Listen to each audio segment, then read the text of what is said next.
Okay, so are we ready for this one? This is Yeah, let's do it. a big one. Lots to unpack. Yeah, you sent over some excerpts from the Wikipedia article on the Mexican drug war, and it's a lot, I gotta say. Yeah, it's one of those things where people hear about it, they see the headlines, but they don't really understand, like, the depth of it. You Mm-hmm. know what I mean? It feels never ending too, right? Like 2006 Oh, yeah. to now, that's longer than a lot of people have been alive. That's longer than some wars, you know? Yeah. And it's still going on. And it's not just like, oh, drugs are bad. It's the violence. Yeah. It's the impact on journalism. Mm-hmm. Like you said, public health, human rights. I mean, it touches everything. Yeah, and that's what I was thinking, like looking at this Wikipedia article, even just the excerpts, it's dense, it's history, it's key players, it's all these different angles. Right. And I think that's important for people to realize, like, this isn't a simple problem with a simple solution. So where do we even start with something like this? Like, I mean, do we go back to the very beginning? Yeah, I think so. I mean, the article kind of lays it out chronologically, so it makes sense to start like in the 60s and 70s when Mexico was kind of like this middleman. Okay. First, it was alcohol during Prohibition in the U.S., but then as that wrapped up, large-scale drug smuggling took over. And of course we had to get involved, right? Like, what did the U.S. do at that point? We love to, like, try to fix things. Yeah, well, we tried, right? Operations Intercept and Condor, those were our attempts to kind of control that flow. But it was interesting because the focus was on these rural areas. Mm. Like they were trying to stop it at the source, which, you know, easier said than done. Right, like plugging up a hole in a dam. Exactly. So, okay, we're in the 60s and 70s, but when does it really kind of explode? When does this become what we think of as the drug war? The 80s, Yeah, that's when Pablo Escobar, Colombian cartels, that's when they really enter the picture. right. But the guy, the real linchpin, was Miguel Angel Felix Gallardo. Oh, okay. He ran the Guadalajara cartel, and he was the bridge between, like, the Colombian cocaine and the U.S. demand. Oh, wow. So he was really the go-between. Oh, yeah, he was a huge player. So it's already complicated at this point. We've got multiple countries, multiple cartels, and then And then it all kind of falls apart in a way. 1989, Gallardo was arrested, Okay. which you would think, oh, that's a win, right? But it actually just fractured everything. That's when you get Sinaloa, Juarez, Tijuana, the Gulf Cartel, all those big players. Yeah. They all kind of emerged from that power vacuum. So it's like almost worse when he was arrested. In some ways, yeah. In- Because then it was just this free-for-all. Yeah. Everyone's fighting for control, violence explodes, and that's really the beginning of what we see today. So are we talking about like decades of groundwork before the war even officially starts? Kind of, yeah. Uh-huh. I mean, you could even argue that some of the policies in the 90s laid the foundation for what would come later. So when Vicente Fox, the first non-PRI president, gets elected in 2000, did that change things? It's tempting to say yes, but the article presents a more nuanced picture. The PRI, they had been in power for so long, like Yeah. 70 years. That real change wasn't going to happen overnight. Right. It's like turning a giant ship, you know? Right. It takes time. Okay, but then 2006, 2006, yeah. Felipe Calderon, Pan Party, Yeah. he's elected, and he goes all in on militarization. And that is the question, right? Like, Yeah. did that work? Yeah. Or did that just make everything a million times worse? Yeah. I mean, you have to think about the implications of that. You're bringing in the military. What about human rights? What about civilian casualties? Yeah. And then there's the corruption aspect. I mean, can you really bring in this huge force without it having some kind of unintended consequence? So, right, like who's guarding the guards type of thing. Exactly. So it's not as simple as just more soldiers equals problem solved. Not even close. So while the government is trying to figure this out, what are the cartels doing? They're not just sitting back and taking it. Right. No, they're adapting. Yeah. Like any business. Yeah. They're looking for an edge. Yeah. So you have Peña Nieto, who comes after Calderon, and he continues that militarization. But we also see the cartels start to splinter. Splintering. What does that even mean in this context? So instead of these big hierarchical organizations, you get smaller, more localized groups, Okay. which on the one hand makes them harder to track, harder to target. Right, but also probably more chaotic, right? Exactly. Yeah. More unpredictable, more violence, because now you have all these smaller groups vying for power, So even messier than it was before. basically. Yeah. And then you get to Obrador in 2018, and he's all about, like, hugs, not guns. Right, a strategy for peace, I think they called it. Yeah, amnesty over war. Mhm. Again, big debate about whether that's working or not. And it's interesting because he actually increased trip deployment. Wait, really? Yeah, but the focus is different. It's less about direct confrontation with the cartels and more about like infrastructure projects, social programs. So it's like a completely different approach. Yeah, and it really highlights how this isn't just about drugs, it's about poverty, it's about lack of opportunity, it's about all these systemic issues that have been festering for decades. It's wild how much more complicated this is than what you usually hear. Like you think drug war and it's just good guys versus bad guys. Right. But it's so much more than that. It's economics, it's politics, it's social issues, it's It's everything. yeah.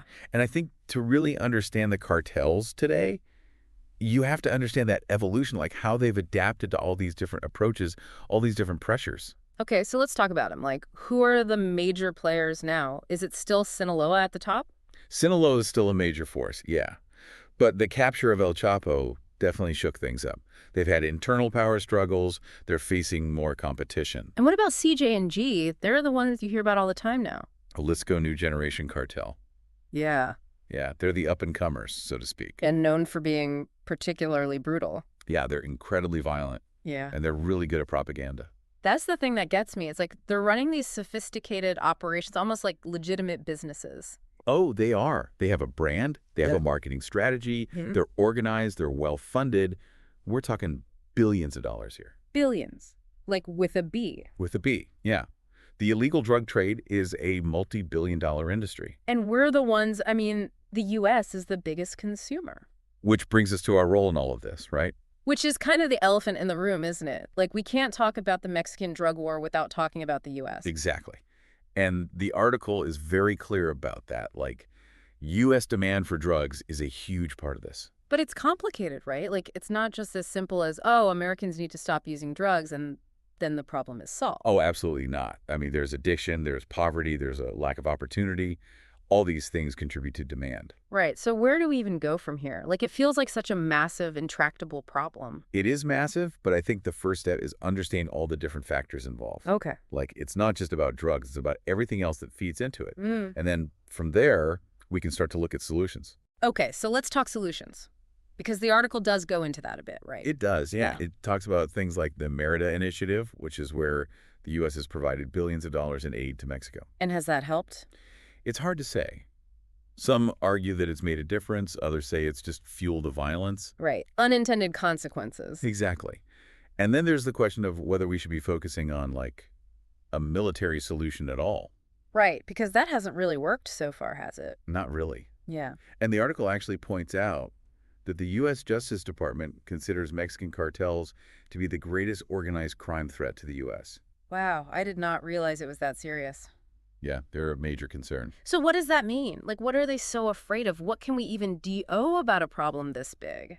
That's the million-dollar question, isn't it? Yeah. And I think the article does a good job of highlighting just how deeply this conflict runs. It's not just about what's happening in Mexico. It's about the choices we make here in the U.S. Yeah. And I think that's something that we often overlook. Like, we see these headlines, we see these statistics, but we don't always connect it back to our own lives. Yeah. And I think that's what makes this conversation so important. Okay, so let's talk about that connection. Like, how does this directly impact people in the U.S.?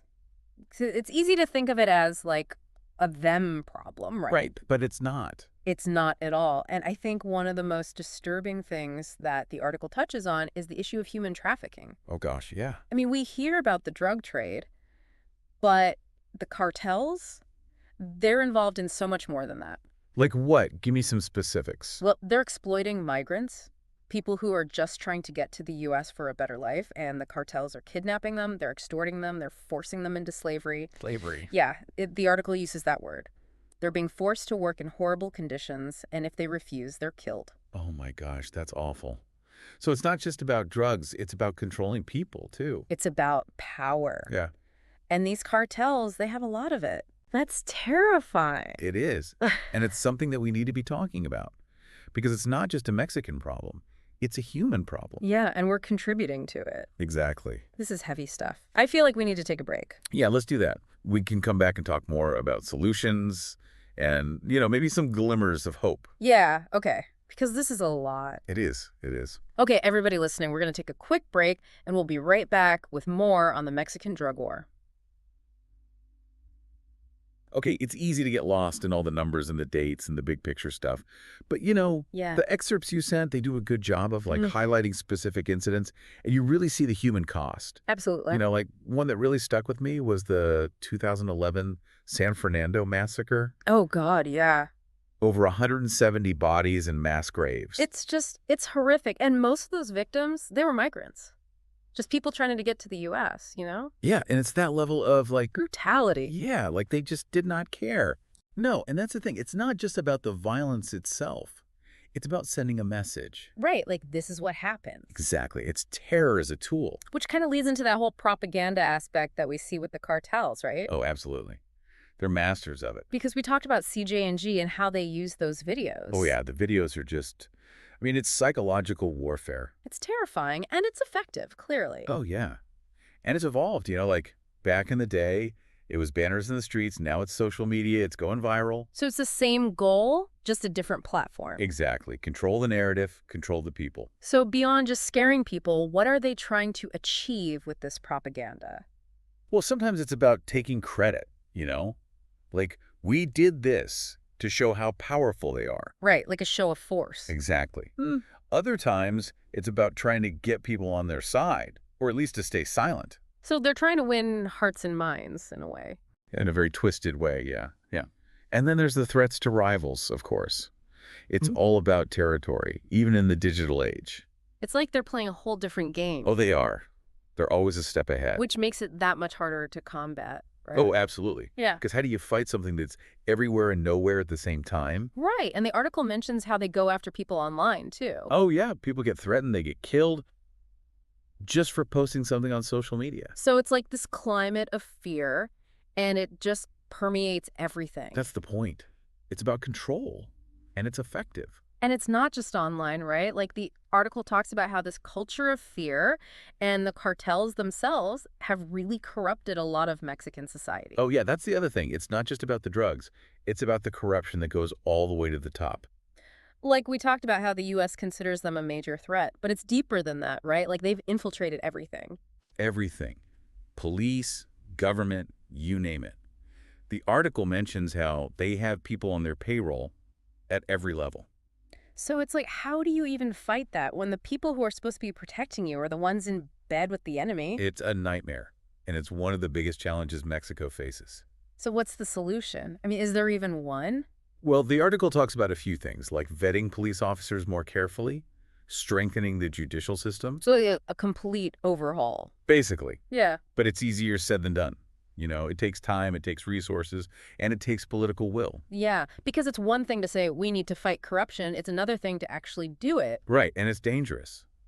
People who speak out, they often end up dead. So it's like this self-perpetuating cycle of fear and silence. Exactly, which is why it's so important to talk about it, to raise awareness, to support the people who are trying to make a difference. Okay, so we need to change the system. But in the meantime, what else can be done? Well, there's a growing movement to decriminalize drugs. Wait, what? Like make them legal? It's an idea that's gaining traction, and the article talks about the arguments for and against it. Okay, so what's the argument for our making drugs legal? That just seems counterintuitive. The idea is that it would cut off the cartel's main source of income. Okay, I see. Like, no more black market. Exactly. If you can buy it legally, why risk your life dealing with the cartels? Right, but then what about all the people who would become addicted? That's the big concern. Right, And it's a valid one. because addiction is a real problem. Oh, absolutely. Yeah. And the article talks about how decriminalization would need to be paired with robust treatment programs and prevention efforts. So it's not just like, drugs are legal now, have fun. No, it would have to be a much more nuanced approach. And it's something that a lot of people are still hesitant about. Yeah, it's a big shift, for sure. Are there any other ideas out there? Well, there's also the harm reduction approach. Harm reduction, what is that? So instead of trying to eradicate drug use completely, it's about minimizing the negative consequences. Okay, so like meeting people where they're at. Exactly. Huh. Things like needle exchange programs to prevent the spread of diseases, supervised consumption sites. So people can use drugs safely. Yeah. And there's also naloxone distribution, which can reverse opioid overdoses. That's interesting because it's not about judging people for their choices. It's about keeping them safe. That's the idea. Mm-hmm. It's a more compassionate approach. And the article suggests that it's actually been quite effective in some places. Okay, I like that. So at least people are thinking outside the box, right? Trying new things. They have to, because what we've been doing clearly isn't working. No, it's not. And it's so easy to get overwhelmed by all of it. It is. It's a heavy topic. It is, but I think what gets me is just how complicated it all is. Oh, yeah, we've said it a million times, but it's not just about drugs. Right. It's about poverty, it's about corruption, it's about human rights, it's about public health, it's everything. And I think that's what the article does. Well, it doesn't try to simplify it. Yeah, it doesn't shy away from the messiness. Exactly. Because you can't fix something if you don't understand how broken it is. Okay, so we've talked about how broken it is, but we also need to talk about how to fix it. We do, and we will. Yeah. But I think we need to take a quick break. Yeah, okay. Let's digest all this, and then we'll come back and talk about solutions. Really good. We've been talking about the human cost, the violence, the corruption, but it's like there's this whole other layer to the drug war, Oh, yeah, the economic side of it. absolutely. It's not just about the drugs themselves. It's about how this conflict has really warped the whole Mexican economy. Yeah, it's like this parasite that's burrowed its way in, and it's hard to disentangle. And the excerpts you sent, they really dig into that, like how deeply the cartels have sunk their claws into everything. Oh, they're everywhere. Yeah. You can't underestimate how sophisticated they are. I mean, this isn't just about drug money anymore. Right. We talked about all the other stuff they're involved in, like oil, kidnapping, counterfeiting. Right, they're diversifying, just like any smart business would. But it's like they're making the rules up as they go along. Exactly. They don't play by the same rules as everyone else. So no taxes, no regulations, just like brute force and intimidation. Pretty much. And that's what makes it so insidious, right? Mhm. Because it's not a parallel system. It's intertwined with the legitimate economy. So it's like this cancer that's spreading, undermining everything. Yeah. And the article gives some really stark examples like extortion. Okay, yeah, that's a classic, right? It's straight out of the movies. They go to businesses, demand protection money. If you don't pay. You're risking everything. Your business, your livelihood, maybe even your life. So it creates this climate of fear where no one wants to invest, no one wants to take risks because the cartels hold all the cards. Exactly. They stifle innovation, they drive out legitimate businesses, and it just creates more poverty, more desperation, which of course plays right into their hands. Ugh, it's like this never-ending cycle. It really is. Yeah. And it shows why you can't just arrest your way out of this problem. So we've got to do something different, but what? Well, the article talks about strengthening the rule of law, for one. Okay, so like making sure the good guys actually have the power to do their jobs. Exactly. Tackling corruption, reforming the judicial system. Because if the system is rigged, then what's the point? Exactly. Got to create a level playing field. Mm-hmm. But that's a long-term goal. Right, so what about something more immediate? Well, there's been a lot of success targeting their finances. Really? Like going after their money? Yeah, it's about hitting them where it hurts.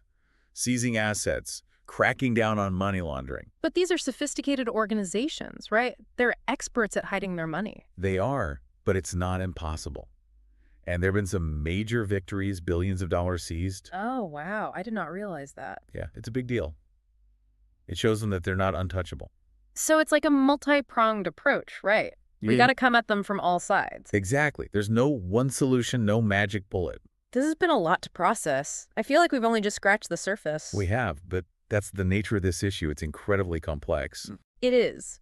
But if there's one thing I want our listeners to take away from this conversation, it's that this isn't a hopeless situation. Absolutely not. There are things that can be done, but it requires all of us to be informed, engaged, and unwilling to accept the status quo. I love that. Informed, engaged, unwilling to accept the status quo. Because the more we know about this issue, the more we talk about it, the more we demand better from our leaders, the more likely we are to see real change. I completely agree. Knowledge is power, and we need to use that power to fight for a better future. Well said.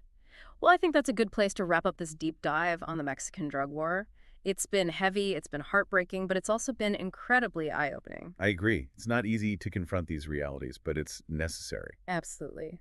And we want to thank you, our listeners, for joining us on this journey with us, for being willing to dive deep, to learn, and to engage with these difficult issues. Because it matters.